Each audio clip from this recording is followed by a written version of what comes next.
Hello and welcome to Vigyan. If you are a student and you face problem in making chemical equations, formulas or solving the chemical reactions, then might be your basics are not clear. The 10th, 11th or you are preparing for any competitive exam, this video will help you a lot. So without wasting any more time, stay focused. I will clear all your basics in this single video. As you guys know, the model predictable which contain 118 elements. So this is the model predictable. पर आपको यहाँ पर सारे के सारे elements के नाम बाहर नहीं करने हैं. आपको बस याद रखना है 1 से लेकर 20 एलिमेंट्स तक. बेसिक्स के लिए इतना याद रखो काफी है. 1 से लेकर 18 एलिमेंट्स तक क्लास 9 के टेक्स्ट बुक पर दिया हुआ है, लेकिन मैं प्रेफर करूंगा कि आप 20 तक बाहर कर ले. यस, आपने सही सुना. 1 से लेकर 20 एलिमेंट्स तक सीरियली बाहर कर ले, या एज ए गाना टाइप आप उसको याद कर सकते हैं अलग अलग टेक्निक्स लगा के. वो मैं आगे आने वाले वीडियोस में शॉर्टकट समझा दूंगा आप कैसे याद रख सकते हो. जैसे कि hydrogen, helium, lithium, beryllium, boron, ऐसे करके 20 एलिमेंट्स. तो क्यों ना हम पहले बोर्ड पर लिख के समझ ले 20 elements according to their atomic number. तो मैंने यहाँ पर सारे एलिमेंट्स के नाम बोर्ड पर लिख दिया है. अब उनके सिंबल्स की बारी, क्योंकि हम जो भी इक्वेशंस करेंगे उनके सिंबल्स के बेसिस पे करेंगे, ना कि उनके नाम. So symbols are very important. So let us write the symbols. जैसे कि मैंने लिख दिया है अभी सारे सिंबल्स, पर यहाँ पर आप कुछ नोटिस करोगे. जैसे हाइड्रोजन को मैंने लिखा H, हीलियम को मैंने लिखा He, लिथियम को मैंने लिखा Li, लेकिन जब बात आता है आपका सोडियम में, तब मैंने क्या लिखा Na. सोडियम को मैंने लिखा Na. Why not S. उसके बाद पोटेशियम में आप देख सकते हो मैंने लिखा K. Why not P. तो इस चीज का वीडियो मैं आपको समझाऊंगा अगले वीडियो में, अपकमिंग वीडियोस में. लेकिन फिलहाल के लिए इतना बता दूं, ये सारे के सारे नेम्स जो है ये इनके लैटिन नेम से डिराइव है. इनके जो एलिमेंट्स है उसके नाम से, प्लस इनके लैटिन नाम से भी डिराइव है कुछ नेम्स. तो वो क्या क्या है मैं आने वाले वीडियोस में आपको समझा दूंगा. So stay tuned. लेकिन इससे आगे आपको समझने के लिए आपको एक कॉन्सेप्ट क्लियर होना पड़ेगा, which is the atomic structure. Atomic structure को समझने से पहले मैं आपको एक छोटा सा डायग्राम बनाना चाहूंगा एटॉमिक स्ट्रक्चर का. I am not a good artist, but this is a picture of a simple atomic structure. So इस स्ट्रक्चर को देख के आपको क्या समझ में आता है, आप यहाँ पे कंसंट्रेट कीजिएगा. सबसे पहला यहाँ पर जो मैंने रेड डॉट्स बनाए, एक्चुअली रेड्स नहीं होते, just to represent I am drawing this picture. तो इसको हम क्यों ना इसको प्रोटॉन्स पकड़ लेते हैं. ये जो रेड डॉट्स है इसको हम एज ए प्रोटॉन्स पकड़ते हैं. Okay, protons. ये जो ब्लैक डॉट्स है अंदर में, इसे हम एज ए न्यूट्रॉन्स पकड़ लेते हैं. ओके, और जो बाहर के रेड डॉट्स है, जो बाहर घूम रहा है रेड डॉट्स, ओके, उसे हम वापस, उसके लिए मैं थोड़ा सा आपको कंफ्यूजन ना हो, बाहर में एक और सर्कल बना देता हूं. चलिए, हाँ, उसे हम पकड़ लेते हैं इलेक्ट्रॉन्स. ओके, सो ये जो अंदर घूम रहा है इसे हम कहते हैं प्रोटॉन्स, उसके साथ ही न्यूट्रॉन्स, और बाहर जो घूम रहा है फ्रीली उसे हम कहेंगे electrons. So now this freely moving particles are known as electrons. ठीक है, ये तो आपको पहले भी मिल चुका है छोटे क्लासेस में. तो this electrons contain negative charge, जिसे हम ई नेगेटिव से भी डिनोट कर सकते हैं. It contains negative charge. वहीं पे प्रोटॉन्स, जो प्रोटॉन्स है वो शेल के अंदर में रहते हैं. ओके, इसके अंदर, तो इसमें होता है पॉजिटिव चार्ज, जिसको हम डिनोट कर सकते हैं as a P positive charge. और जो न्यूट्रॉन्स होते हैं वो न्यूट्रल होते हैं, उनमें कोई भी चार्ज नहीं होता. सो उसे हम लिख लेंगे एज ए एन, रिप्रेजेंट कर देंगे एज ए एन. तो ये थोड़ा सा कॉम्प्लेक्स हो गया, तो क्यों ना इसे सिंप्लीफाइड 2D टाइप में हम देखते हैं. तो 3D टाइप का बन गया. तो 2D टाइप में जब हम सिंपल से ड्रॉ करेंगे तो आपका कहना होगा, अरे सर यहाँ पर आपने तो इतने सारे सर्कल्स बनाए अलग अलग कलर के, लेकिन यहाँ पर तो आपने जस्ट एक गोल बना दिया. ओके, सो ये जो प्रोटॉन्स और न्यूट्रॉन्स है, इसको एज ए होल हम न्यूक्लियस भी कह सकते हैं. इसे हम न्यूक्लियस भी कह सकते हैं. ओके, सो ये न्यूक्लियस हो गया. अभी अब न्यूक्लियस से आपको इतना क्या समझ में आ गया, इसके अंदर में अभी होगा प्रोटॉन्स प्लस न्यूट्रॉन्स.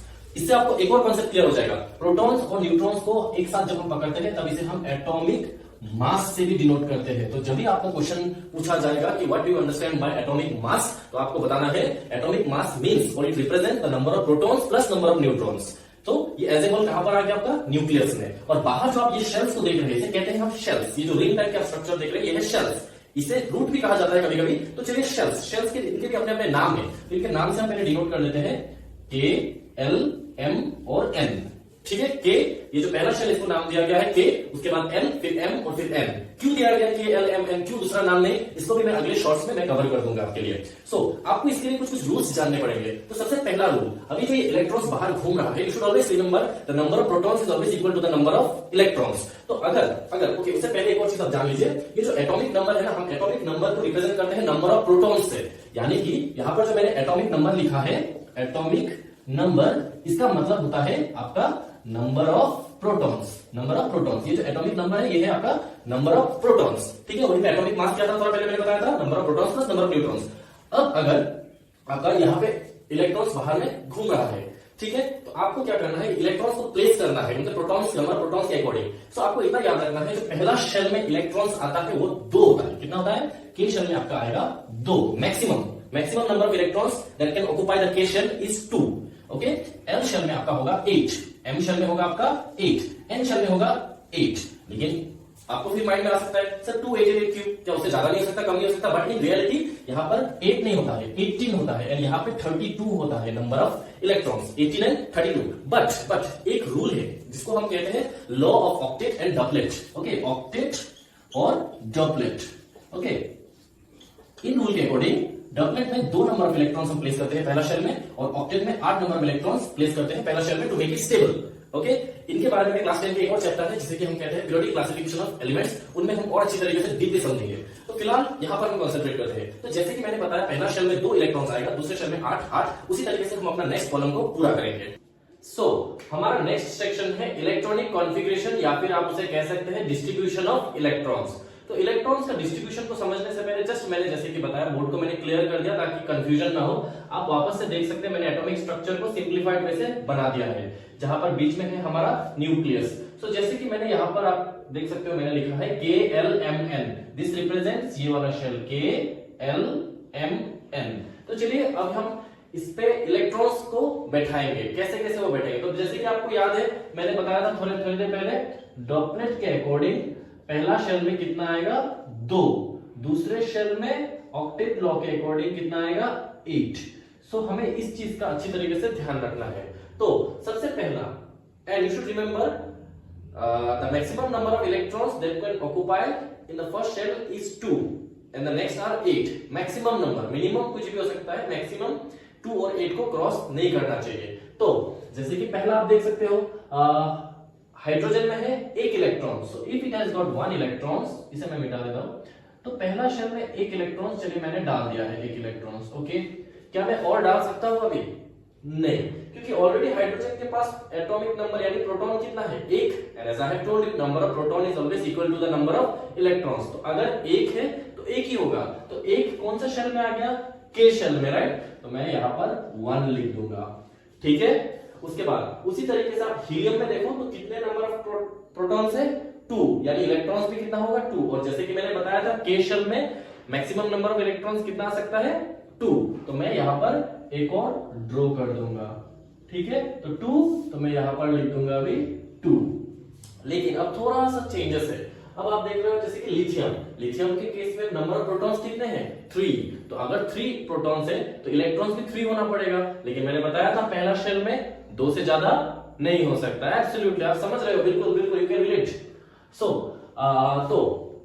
यहां पर आप नोटिस कीजिए लिथियम में मैं क्या करूंगा, पहला शेल जैसे कि ऑक्युपाइड है 2 है, तो अभी तीसरे शेल पे सेकंड शेल में मैं डाल दूंगा एक और। सो अभी 3 हो चुका है, यानी कि K शेल में 2, L शेल में 1, ठीक है। एक और करते हैं, उसके बाद हम इसे बिना पिक्चर पे किए हम डायरेक्टली इसको कंप्लीट कर लेंगे, ठीक है। सो एक और कर लेते हैं बेरिलियम में पहला शेल में 2, दूसरे शेल पे 4। एब्सोल्युटली, सब समझ रहे हो आप? 2 2। तो चलिए बाकी के कंप्लीट करके आते हैं हमारे नेक्स्ट पार्ट पे। सो ये हो चुका है कंप्लीट। यहां पर आप नोटिस करो मैंने 1 2 2 2 कंटिन्यू रखा क्योंकि पहला शेल में 2 से ज्यादा नहीं हो सकता।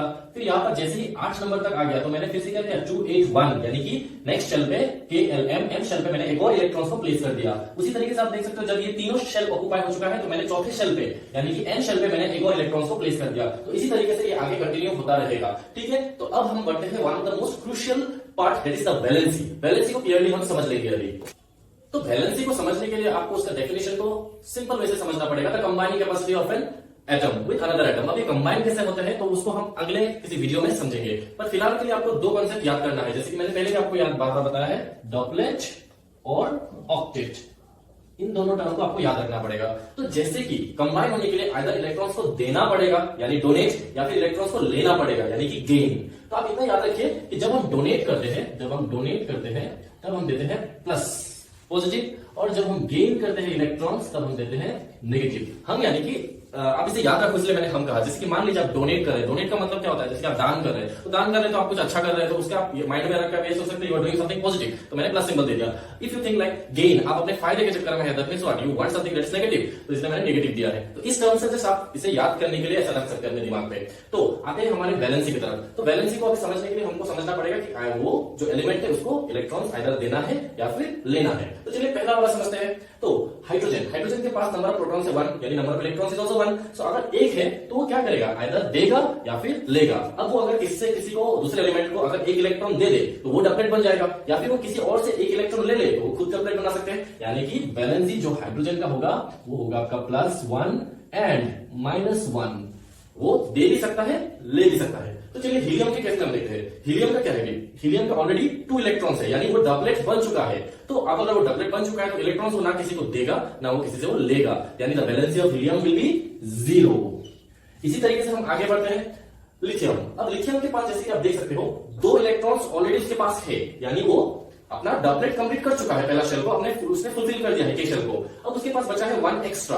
तो अगर उसके पास 1 एक्स्ट्रा है तो वो क्या करेगा, इलेक्ट्रॉन्स दे देगा। मान लीजिए आपके पास है 3 चॉकलेट्स, लेकिन आपको चाहिए 2, आपके पास एक एक्स्ट्रा है, तो आप क्या उसे दे नहीं देंगे? जी हाँ। तो उसी तरीके से तो आपका लिथियम का वैलेंसी हो जाएगा +1। अब आप बोलोगे, आपके माइंड में ये आ सकता है कि सर अगर मेरे पास एक एक्स्ट्रा चॉकलेट है मैं उसे दे दूंगा तो क्यों ना मैं 7 चॉकलेट किसी और से लेके मैं ऑक्टेट बन जाऊंगा, मैं 8 चॉकलेट खाऊंगा। नहीं, ऐसा नहीं हो सकता। आप किसी को एक चॉकलेट देना इजी है या उससे 7 चॉकलेट लेना इजी है, आप खुद सोच के देखो। तो इसीलिए एक चॉकलेट आप दे दोगे, ना कि आप 7 चॉकलेट किसी और से लोगे। इसीलिए इसका वैलेंसी क्या हो जाएगा 1। चॉकलेट को मैंने रिप्रेजेंट किया है just in terms of an example, आपको समझाने के लिए इलेक्ट्रॉन्स के बारे में। उसी तरीके से नेक्स्ट को हम समझते हैं। तो बेरिलियम में जैसे कि 4 है आपका, 2 पहला शेल में है, दूसरा शेल में 2 है। तो पहला शेल में अगर 2 है यानी ये फुलफिल्ड है, ये ऑक्युपाइड है, डबलेट बन चुका है। दूसरा शेल में जो है 2 एक्स्ट्रा है। अब आप बोलोगे सर यहाँ पर तो डबलेट बन चुका है, लेकिन याद करो मैंने क्या बताया था, एल शेल में डबलेट नहीं बनना है, हमें ऑक्टेट बनाना है। तो यहाँ पर तो 8 बनना पड़ेगा। तो 2 इलेक्ट्रॉन्स देना इजी है या ऑक्टेट बनने के लिए 6 इलेक्ट्रॉन्स लेना इजी है? तो आप पक्का बोलोगे कि 2 देना इजी है, तो क्यों ना 2 दे देते हैं। तो यहाँ पर बन जाएगा आपका +2।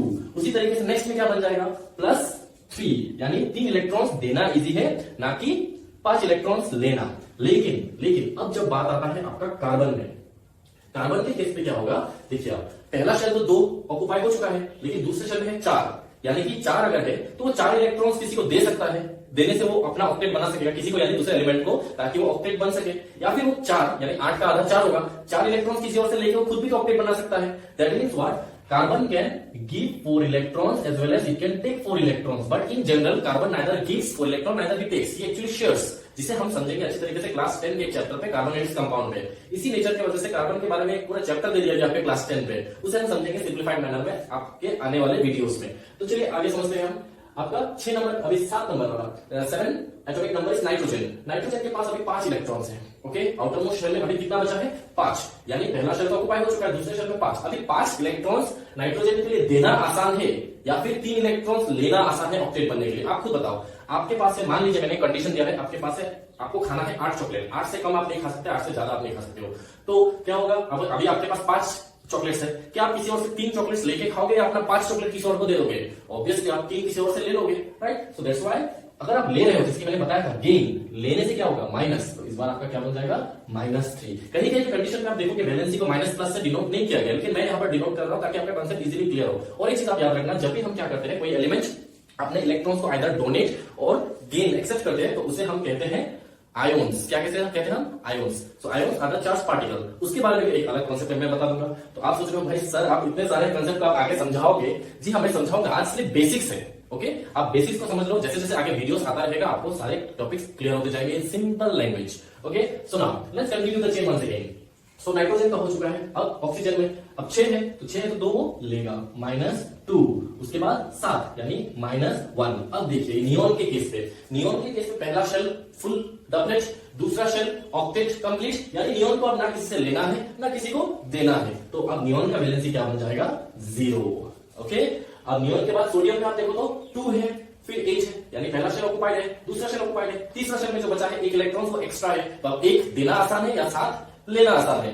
तो ऑब्वियसली 1 देना आसान है। इसी तरीके से ये कंटिन्यू होता जाएगा। सो मैं इसे कंप्लीट कर दूंगा, उसके बाद देखते हैं। It is done. सो मैंने सारे के सारे वैलेंसीज लिख दिए हैं क्लियरली, लेकिन यहाँ पर आपको एक कंफ्यूजन आ सकता है कि फास्फोरस के केस में मैंने डायरेक्टली 3 क्यों नहीं लिखा है, -3.5 लिखा है। तो इस सवाल का जवाब मैं आपके ऊपर छोड़ता हूँ, आप कमेंट सेक्शन में लिखिए, देखते हैं कि आप कितना इन्वॉल्व होते हैं इस पूरे सीरीज पे।